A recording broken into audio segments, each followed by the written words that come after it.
Hello, trumpet players. This is the voice of Mr. Santucci.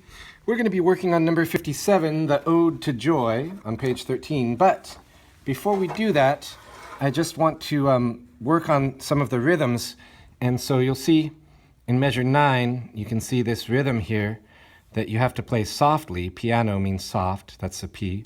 Right? This mark right here is a decrescendo. That means get softer as you play, and you get down to piano. You start out MF, mezzo forte, that means medium loud or medium strong. And then at the end, you see it does a crescendo here, gets louder, and goes to forte. F is forte, that means to play strongly. Forte means strong. So mostly we have the melody on this Ode to Joy, but at this section, we're supposed to play piano, that means soft, because the trombones have the melody here in measure 9 and measure 10. So let's take a look at this rhythm. There's a couple of different ways we can think of this. If you know do's and do days, you can simply think do, day, do, right? We have a whole note that's 4 counts long here, do.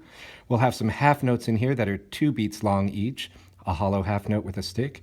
So this is 2 beats and this is 2 beats, right? And then you have your quarter notes that are 1 beat. And then here you have 2 notes that are within 1 beat, the second beat of the measure. So if you're counting this, you would count 1, 2, and 3, 4. 1, 2, 3, 4.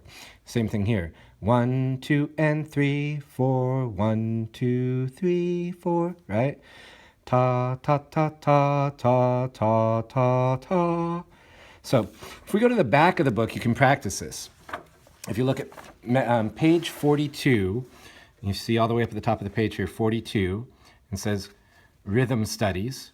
And I want you to look at measure 17, and you can review this. So with do's and do days, one note by itself is do, 1 beat, and then do day is 2 notes within the same amount of time as 1 beat. So this would be do, day, do, day, do, day, do, day, do, day, do, day, do. Or if you were to say it with counting the beats in each measure, there's 4 beats in each measure, you would say 1, 2, and 3, 4, and 1, 2, 3, and 4. 1 and 2, 3 and 4. 1, 2, and 3, 4.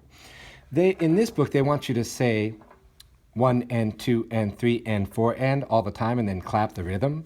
Like if I was clapping this rhythm and saying the ands, I would say 1 and 2 and 3 and 4 and 1 and 2 and 3 and 4 and 1 and 2 and 3 and 4 and 1 and 2 and 3 and 4 and.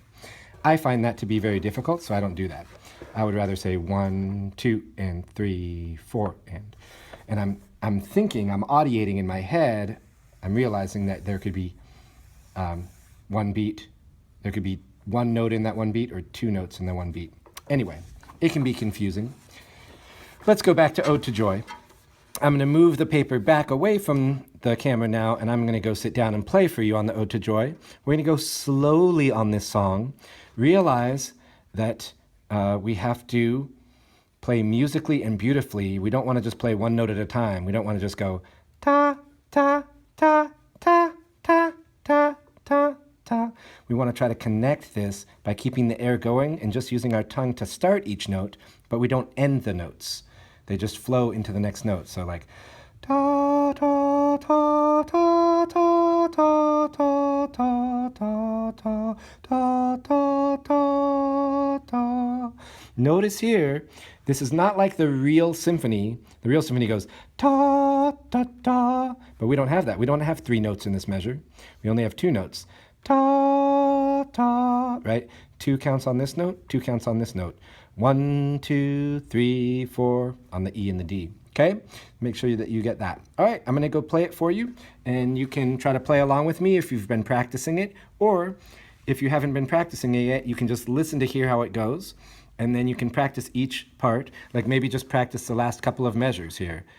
C, rest. C, C, C. This little mark is a fermata, right? That means I can hold the last note as long as I want. So as long as the conductor is putting their hands out, then you play. And then when the conductor stops, you stop.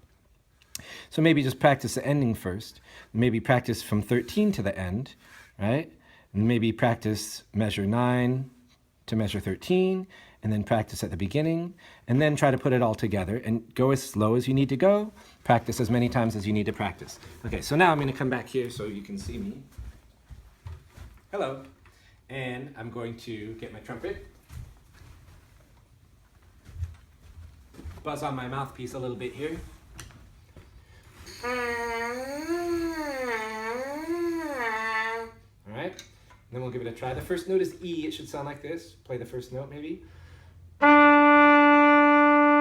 That's E, right? And the last note is C. You can try the last note. For example, you might want to do the last 2 measures, right? To make sure you get that rest. So the last measures you go C, rest. C, C, C. Let's try that. 1, 2, last 2 measures, go. Right,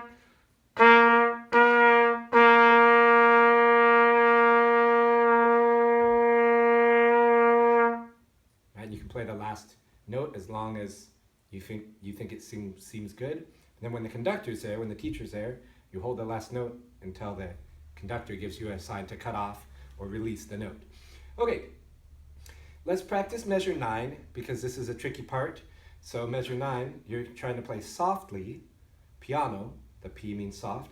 You have to use a lot of air pressure from here and push the air, but just let a little bit out like you're whispering into your instrument. Keep your embouchure for the G. Try playing a G, and then see if you can play it softly. Play it, and then see if you can whisper into your trumpet. All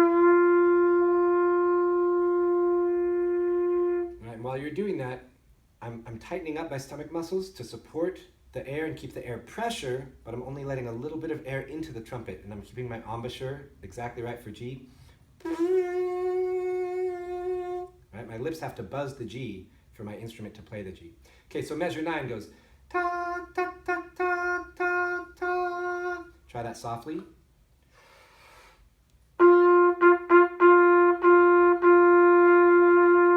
And then it goes on, you have the melody again on the next part. And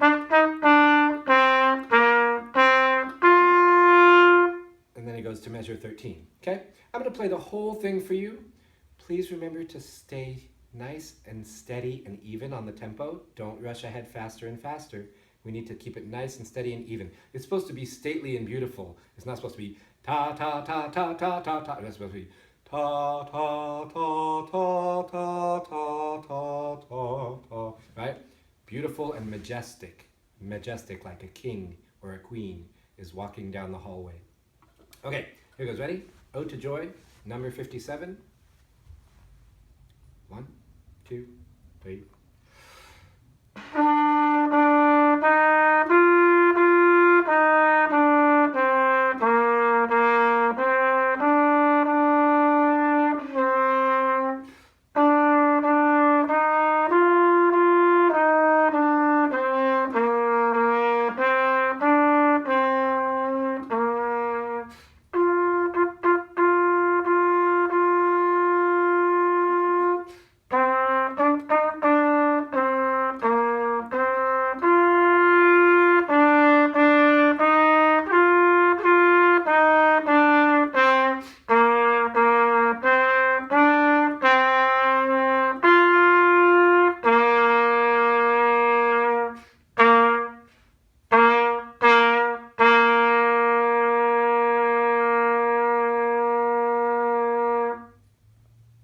So that's how the whole thing goes.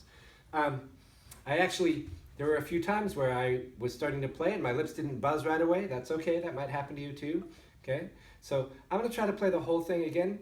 And you wanna make sure that you are using your tongue. I think I was tonguing really softly. It's called a legato tongue to make it very smooth. But you still wanna use your tongue at the beginning of each note, right? So it's not slurred and it's not messy. I'm gonna play the whole thing again. If you want to, you can try to play it with me. Okay, ready? 1, 2, beginning, and. Oh,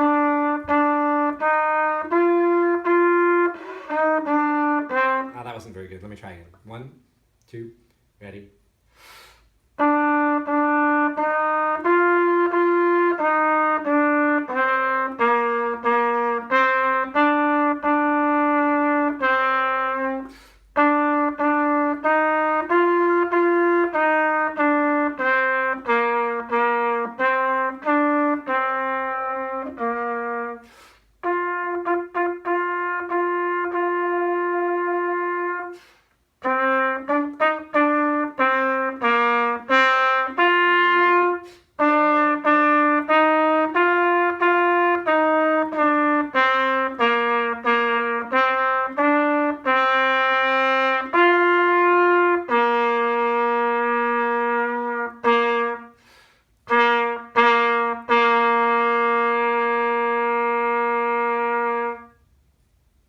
pretty good. That went pretty well.